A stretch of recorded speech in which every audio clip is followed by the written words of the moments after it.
Largest earthquake to hit Arkansas in 35 years, also shook parts of Missouri, Oklahoma, Tennessee, and Mississippi. Yeah, it was all part of a swarm of about 800 earthquakes striking north central Arkansas since September.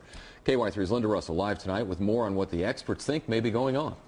Hey guys, the magnitude 4.7 earthquake hit just after 11 o'clock last night and was felt for hundreds of miles. Now, this map shows all the yellow stars, the counties in our viewing area where people let us know they felt the earth shake. Now, this biggest one yet has everyone wondering what's next and what's causing all the quakes.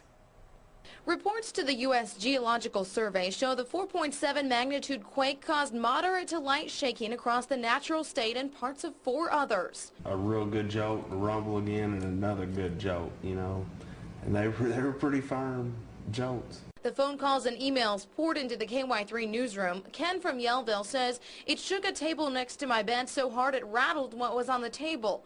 Robert from Brixie says some glasses clinked and rattled together during that time. A few pans on the wall moved.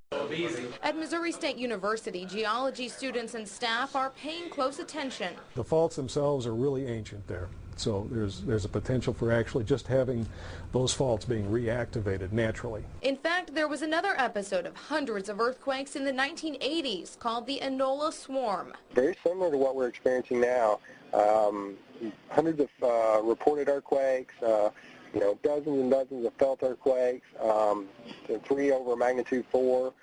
That's where we're at right now on this swarm. This swarm of earthquakes, being called the Guy Swarm, is centered only about 10 miles to the northwest. But geologists are also looking at a possible correlation with injection wells used for disposal in the natural gas industry. These are the gas wells. The injection wells have been shown to cause earthquakes in other parts of the country with no natural history of them. In Arkansas, the cause could be one or the other. Could be related to the injection wells. But then again, we have the Enola Swarm back in the 80s for something natural. The geology between the two areas is very similar, and there's only 10 miles separating them. So we're kind of in that process of trying to figure out what's going on. Now, the Arkansas Oil and Gas Commission issued an emergency 6-month moratorium on new injection wells last month. Geologists will use that time to study any possible correlation.